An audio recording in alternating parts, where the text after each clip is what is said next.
Olá!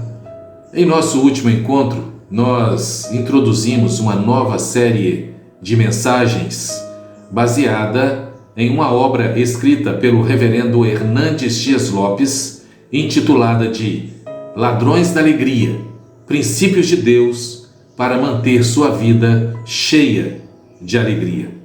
Hoje e em nossos próximos encontros, estaremos fazendo uma abordagem a respeito dos ladrões da alegria, que são as circunstâncias, as pessoas, os bens materiais e a ansiedade. Hoje, portanto, nos ocuparemos do primeiro ladrão, as circunstâncias. O primeiro capítulo da carta do apóstolo Paulo aos Filipenses fala sobre este ladrão, as circunstâncias.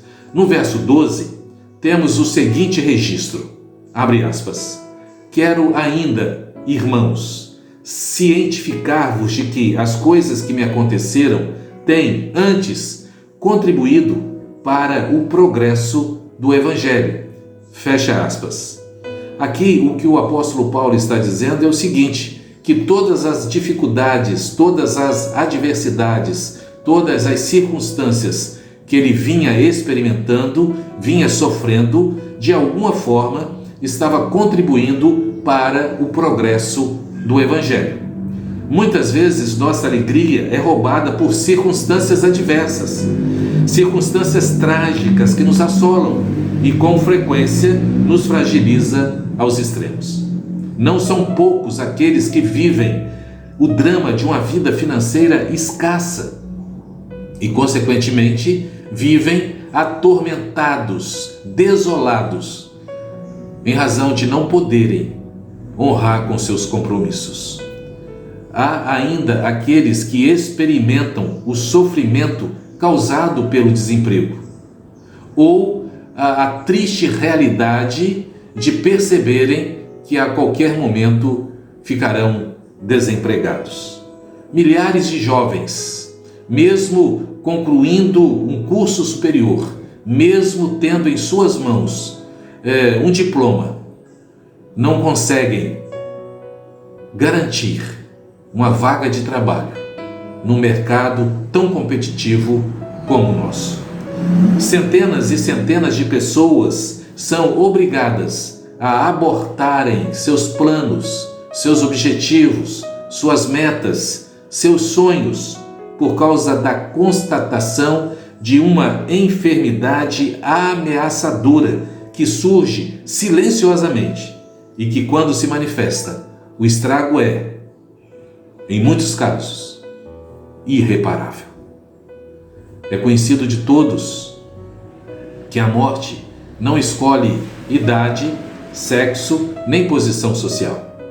Ela chega e nos toma à força aqueles a quem amamos, deixando um rastro de tristeza, uma dor implacável, uma dor pontiaguda causada pela saudade. Relacionamos algumas de muitas circunstâncias que podem roubar nossa alegria. Diante do que já expusemos, surge uma pergunta que não quer se calar.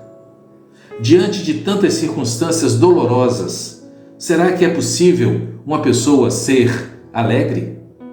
Ou seria mesmo possível viver radiante de alegria em um mundo onde cada vez mais as pessoas são saqueadas, maltratadas, discriminadas, abusadas? Não seria estoicismo? Não seria uma utopia? O reverendo Hernandes Dias Lopes diz que, abre aspas, é bom lembrar que Paulo não fala de alegria de uma forma teórica.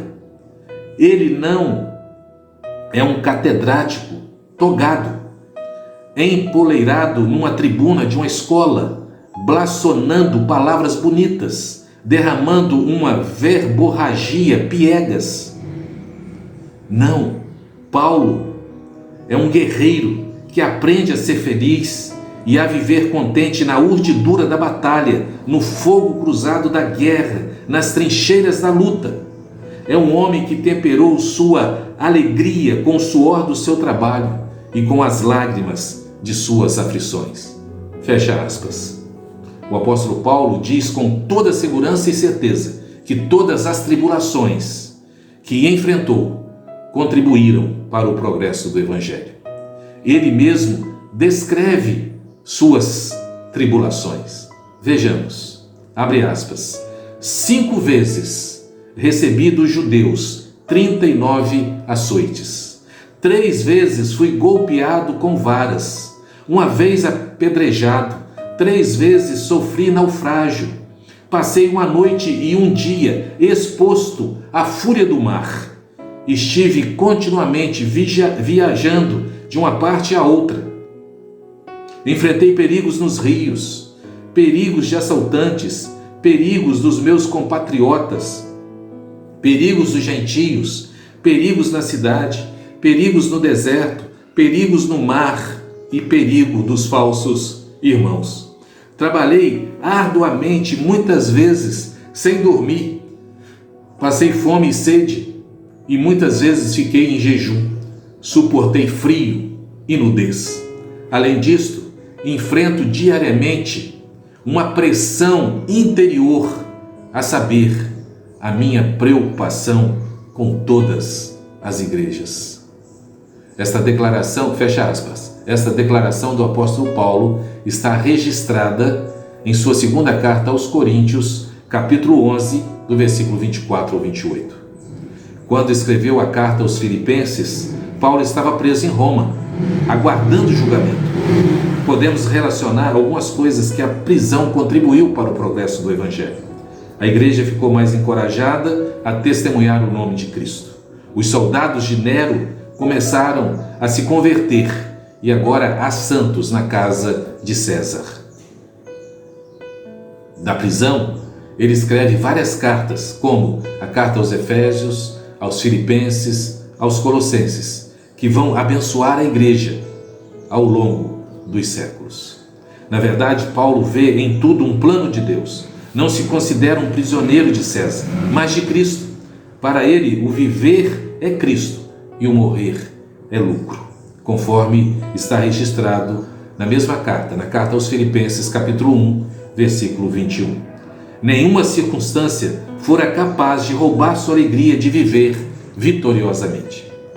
Precisamos então internalizar o que o apóstolo Paulo diz em sua carta aos Romanos, no capítulo 8, versículo 28. Abre aspas. E sabemos que todas as coisas cooperam para o bem daqueles que amam a Deus, daqueles que são chamados segundo o seu propósito. Fecha aspas. Então, no entendimento do apóstolo Paulo, não importa o que estejamos vivendo, não importam as circunstâncias adversas, todas as coisas, absolutamente todas, estão cooperando para o nosso bem, para o bem daqueles que amam a Deus, daqueles que são chamados segundo o seu propósito. Posso te assegurar, posso te garantir que só é possível viver uma alegria plena, uma alegria perene, quando vivemos conectados ao Autor da vida, Jesus Cristo, o nosso Senhor, o nosso Salvador. A parte de Jesus Cristo, desconectados dele, não existe nenhuma possibilidade de se viver uma alegria plena, uma alegria perene. Eu quero te convidar a pensar nestas coisas, mas pense seriamente. Que Deus te abençoe. Amém.